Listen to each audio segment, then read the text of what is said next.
جب پوچھا گیا حضور یہ قربانیاں کیا ہیں، فرمایا تمہارے باپ ابراہیم کی سنت ہے، اور فرمایا کہ ان کو خوش دلی سے اللہ کی راہ میں قربان کرو۔ قیامت کے دن یہ اپنے بالوں کے ساتھ، اپنے سینگوں کے ساتھ اور اپنے کھروں کے ساتھ آئیں گے، اور یہ بھی ارشاد فرمایا کہ کل پل صراط پر یہ سواریاں بن کے تمہیں پل صراط سے پار لگائیں گے۔ اور جب قربانی کے لیے کوئی شخص جانور خوش دلی کے ساتھ رضائے الہی کے حصول کے لیے ذبح کرتا ہے تو اس جانور کا خون زمین پر گرنے سے قبل یہ عمل قبول کر لیا جاتا ہے۔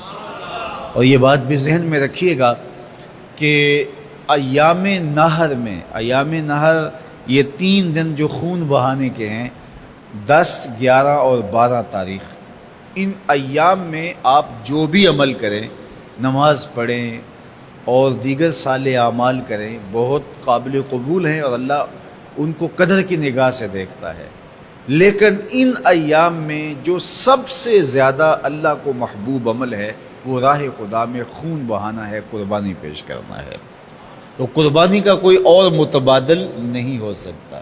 کچھ لوگ یہ فلسفہ ان دنوں کے اندر بیان کرتے ہیں کہ 20-50 ہزار کی قربانی کرنے کی بجائے اتنے اگر کسی غریب کو دے دیے جائیں تو اس کے 2-3 مہینے خیریت سے گزر جاتے ہیں، اور وہ گھر کے اندر جو ہے وہ ضرورت کی چیزیں ڈال لے تو گوشت تو 2-4 دن کے اندر کھایا پیا جاتا ہے، ختم ہو جاتا ہے۔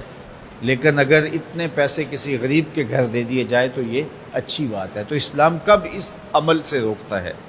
غریب کی مدد کیجیے، صرف عید کے دن ہی نہیں، مینڈے کی جگہ ہی نہیں، بلکہ اسلام تو راہ خدا میں جانور ذبح کر کے اسی جذبے کو بیدار کرنا چاہتا ہے کہ تمہیں گوشت کی ضرورت بھی نہیں تھی پھر بھی تم نے ذبح کر دیا، تو جہاں ضرورت ہوگی اور تمہاری ہمسائیگی میں، تمہارے اطراف میں جب کوئی غریب ہوگا تو پھر تم اس کے لیے ذبح کیوں نہیں کرو گے؟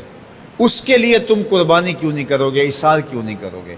یہاں تو پھر بھی ہم گوشت خود کھا لیتے ہیں یا غرباء میں بانٹ دیتے ہیں، لیکن منا کی وادی میں جہاں لاکھوں قربانیاں پیش کی جاتی ہیں وہاں تو جانور کاٹ کے اس کو ذبح کر کے بس چھوڑ دیا، اس کے گوشت سے غرض ہی نہیں ہوتی۔ زیادہ تر حجاج ایسے ہوتے ہیں جن کو یہ بتا دیا جاتا ہے کہ تمہاری قربانی کر دی گئی ہے، اور وہ فون کال کے انتظار میں یا حکومت وقت کی جانب سے دیے گئے وقت کے بعد حلق کروا دیتے ہیں۔ تو انہوں نے نہ اپنا جانور دیکھا ہوتا ہے، نہ اس کو ذبح ہوتے دیکھتے ہیں، تو صرف انہیں ٹائم بتلا دیا جاتا ہے یا ان کو کال کر دی جاتی ہے تو یہ ان کے لیے کافی ہوتا ہے۔ تو وہاں تو گوشت کھانا بھی مقصود نہیں، تو صرف اللہ کی رضا کے لیے جانور ذبح کرنا۔ تو جب رضائے الہی کے لیے جانور ذبح کرنے کا جذبہ پیدا کر کے تمہیں راہ خدا میں خرچ کرنے کی ترغیب دی جاتی ہے تو پھر تم پورا سال خرچ کرو گے، تمہارے لیے کوئی مشکل اور کوئی مشقت نہیں ہوگی۔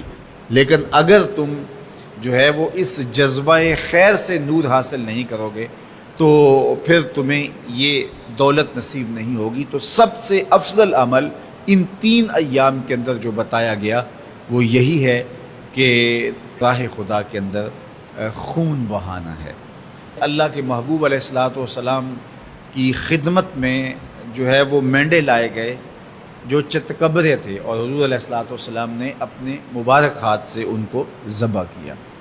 تو عید قرباں یہ ایثار کی عید ہے، یہ قربانی کی عید ہے، اور اسلام ہمیں قربانی سکھاتا ہے۔ اسلام لمحہ لمحہ قربانی ہے، ایک ایک ساعت اسلام قربانی کا نام ہے، اور ہمیں درس زندگی یہی دیا جاتا ہے کہ ہم قربانی سے اپنی زندگی کو عبادت کریں۔